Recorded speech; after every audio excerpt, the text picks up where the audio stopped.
Welcome back into the workshop for another bonus, believe it or not, video. Yeah, okay, it's an extension of the previous video, and it's one where I was actually mentioning how I want to gauge the accuracy of my pins for the parallel arm gizmo.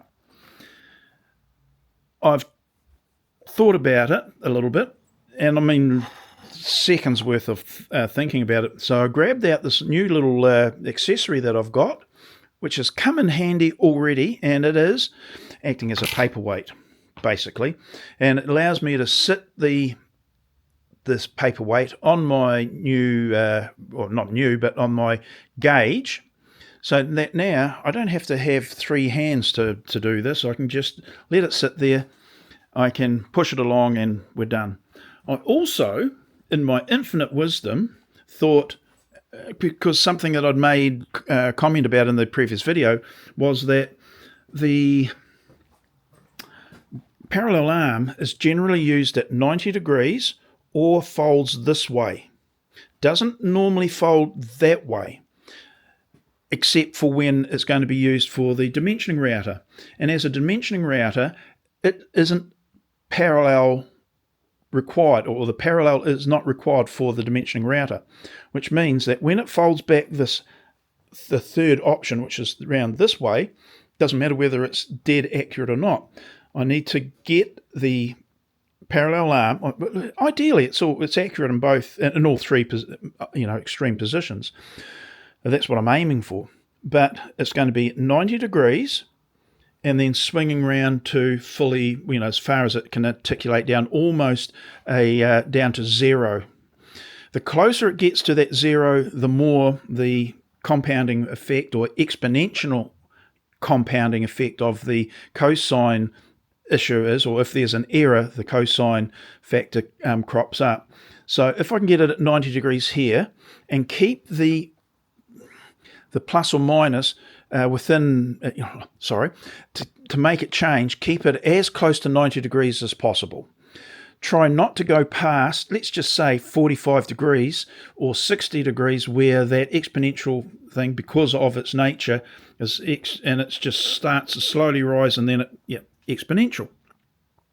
So doing that makes sense to me.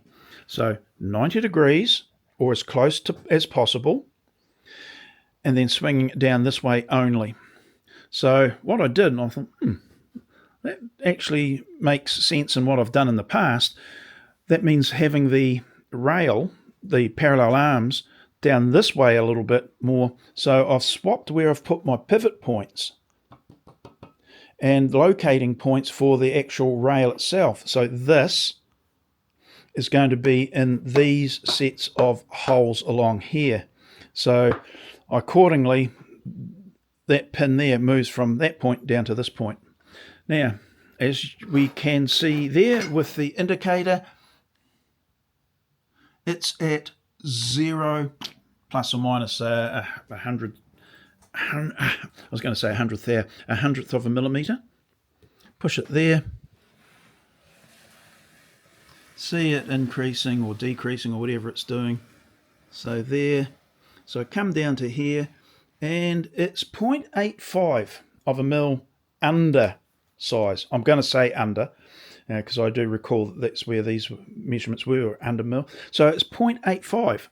Previously, when I had the pins in the other holes, it was 1.2, 1.3, but now automatically, because it's just the way things work, when I've moved the pins into a different position, it's improved. Go figure. And that's what we're picking up. It's those tiny, tiny little, this is engineering type grade stuff, and it kind of whets my appetite because, I'm a latent engineer, no insult to engineers intended, but I really do enjoy watching how they do things. And if we can do that in the workshop, woodworking workshop, and use some of their knowledge, all the better, I would say. So I'm just pushing it back to make sure I come back to zero. And it's just a little ways away from zero there. So it's within a few hundredths of a mil. We're back there again. So yeah, so that's showing 0.8. So whatever variance I'm getting because of the rough and readiness of this, assembly, it's kind of within what I would allow as tolerable. So now I can write, let's just say 0.8 under. I'll make sure that it is under, and then I'll replicate this with the different holes. Now the spin that I'm putting on this is doable. It's actually quite achievable in a woodworking workshop scenario, and even if I had to move the arm from one hole to another, it's not that onerous to check. So if I wanted to, I can do this. Ideally, what I'll do is make up some form of jig. Maybe, in fact, I haven't even thought about it, but this is the parallel guide for the router that goes on the track saw. So if I could make up something with this, just to, to gauge things, that wouldn't be a bad thing either. So yeah, even if that's used as just like in place of those two straight edges, because once that's the rails down, I'll have the ability to put that mechanism for the router on the rail, the guide itself, and then I can use those. I'll make another video, shall I? Oh, that's hard to do for me, but yeah, I can actually use that router guide as the guide as a gauge on the track saw, and then I can use this to give me that the reading. So when I need to tune parallel arm, I can.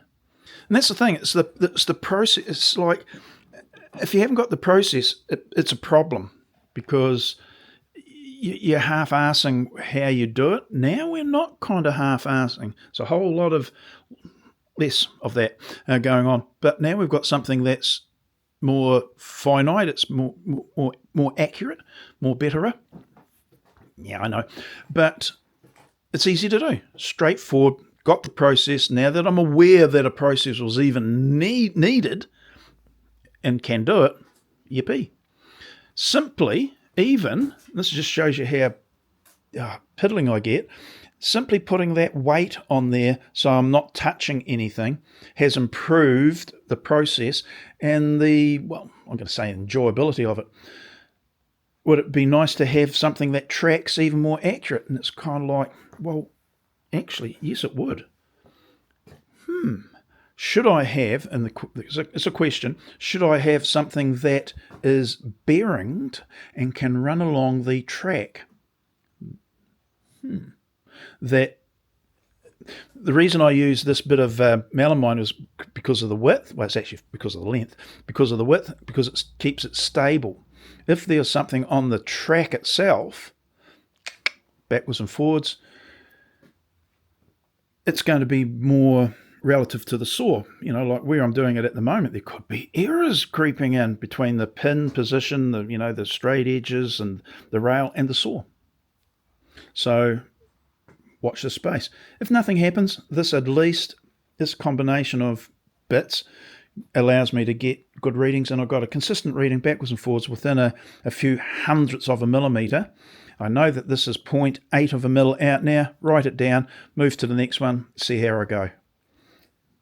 Okay, then, that's exactly what I'll do. Yeah, so, yeah, all good stuff. Rightio, that's it. I'll leave you alone, short one-ish, and, yeah, possibilities. Rightio, see you later now. Bye.